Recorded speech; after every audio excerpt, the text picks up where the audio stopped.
आप लोग कौन हैं? इन्हें क्या हुआ है? मौलाना साहब, ये मेरा यार है, जख्मी हो गया है, रोजे से है, इसे रोजा खोलना है। जरूर जरूर। ये लीजिए।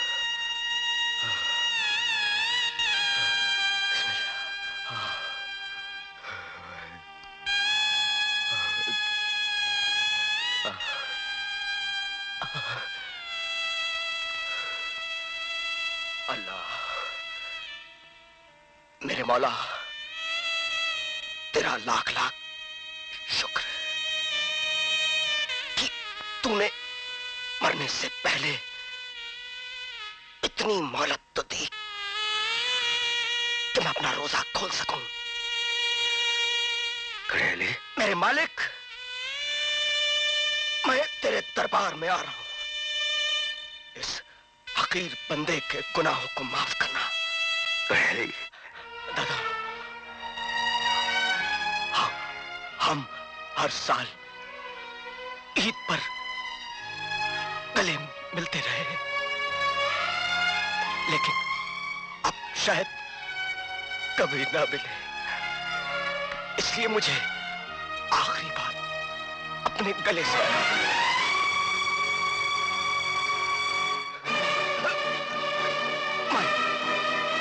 my time over. घड़ियाली, ला इलाहा इल्लल्लाह मुहम्मदुर रसूल। इन्ना लिल्लाहि व इन्ना इलैहि राजिऊन।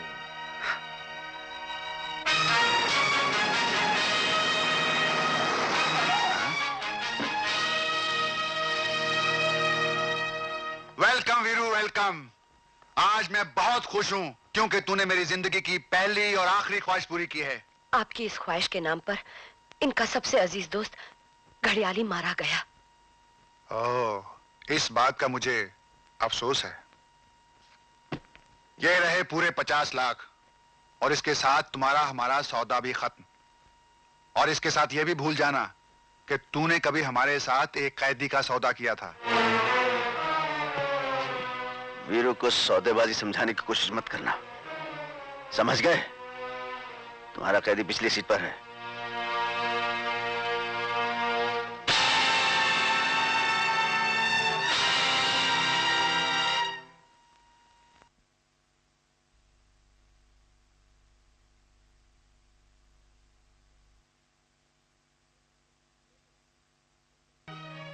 क्या हुआ? रो क्यों है पगली? हाँ? अरे भैया, क्या बात क्या है, मुझे बताना। कोई मेरे पिताजी को मार देना चाहता है, कोई उनकी जान का दुश्मन बना है। तुम्हारे पिताजी? तुमने पहले तो कभी जिक्र नहीं किया। वो जेल में थे, उनके दुश्मन उन्हें मारने के लिए उन्हें जेल से उठा ले गए। ये देखिए।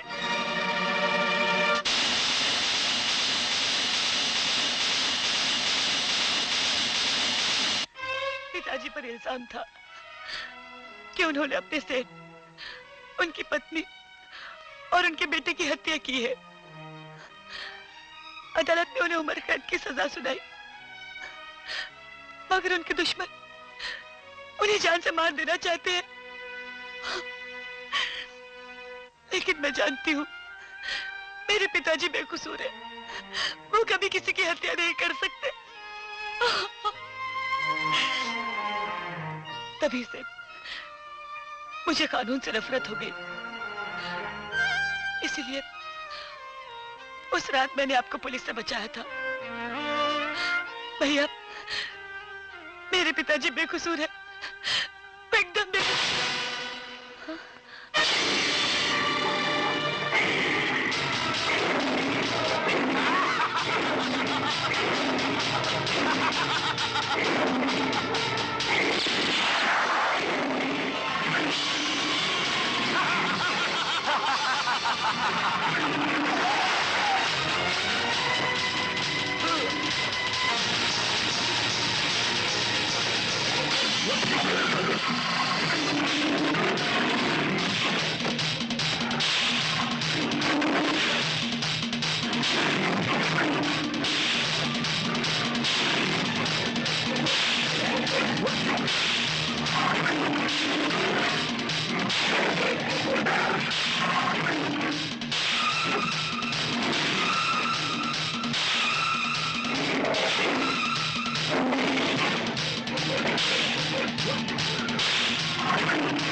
ये तुम्हारी सौदेबाजी समझ में नहीं आई।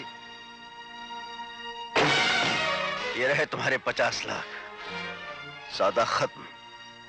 मैं इन्हें अपने साथ ले जा रहा हूं। हाँ ले जाना, मगर मुर्दा। ये बेकसूर हैं, मैं इन्हें जिंदा ही लेकर जाऊंगा। तूने अपनी जिंदगी पर हमारी दुश्मनी लिखकर बहुत बड़ी भूल की है वीरू। बचपन से लेकर आज तक दुश्मन ही मिले हैं। यार तो एक ही मिला था, वो भी साथ छोड़ गया। वीरू से दुश्मनी आजमाने के जितने तरीके आते हैं आजमा लेना, बहुत महंगे पड़ेंगे।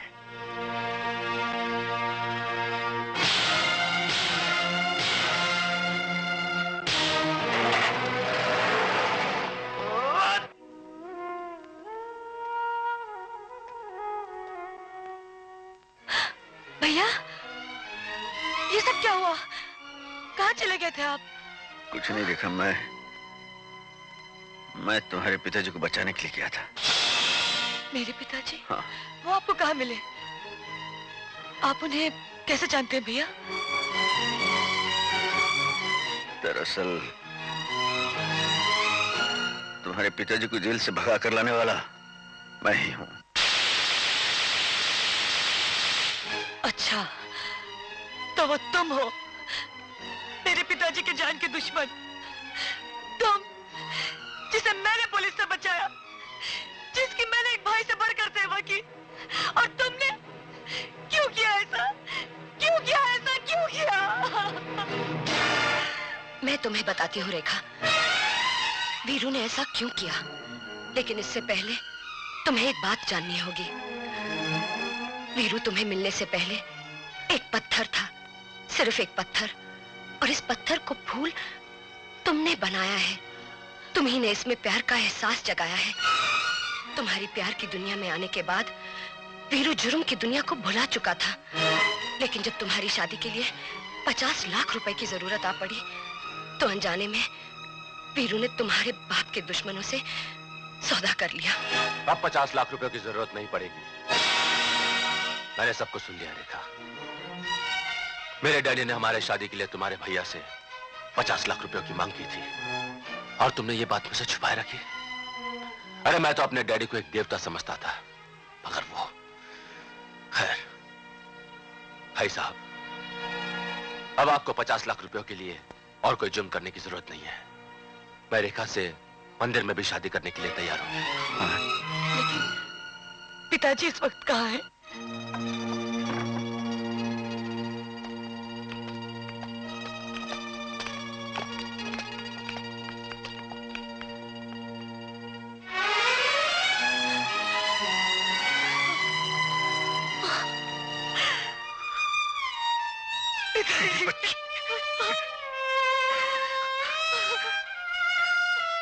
कैसी है तू? हाँ? मेरी वजह से तुझे क्या क्या दुख नहीं सहने पड़े। मुझे माफ कर दे। ऐसा मत कहिए पिताजी, ऐसा मत कहिए। बेटे, ये इंसान नहीं, भगवान का भेजा हुआ अवतार है, जो हमारी मदद करने के लिए जमीन पर आया है। देखिए, मैं कोई अवतार वफ्तार नहीं हूँ। आप ऐसी बातें करके वक्त ज़ाया मत कीजिए। भाई साहब बिल्कुल ठीक कह रहे हैं। पुलिस भी आपके पीछे पड़ी हुई है। सिर्फ पुलिस ही नहीं, महादेव और शाहदेव जैसे भेड़िए भी आप लोगों की तलाश में निकले हुए होंगे। असली हत्यारे को पकड़ने के लिए और आपको बेकसूर साबित करने के लिए ये जरूरी है कि आप हर हकीकत खुलकर बताएं। मेरी जिंदगी से जुड़ी 3 हत्याओं की कहानी आज से 5 साल पहले शुरू होती है। उस दिन मैं नाइट ड्यूटी पर था।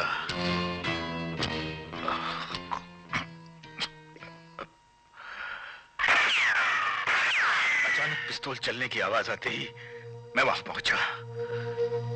मेरे सामने गैस कंपनी के मालिक जयदेव, उनकी पत्नी और उनके बच्चे की लाश पड़ी थी।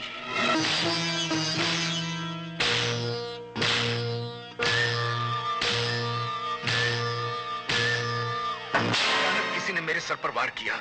मैंने मुड़कर देखा तो जगराज हाथ में पिस्तौल लिए खड़ा था, और उसके बाद मैं बेहोश हो गया।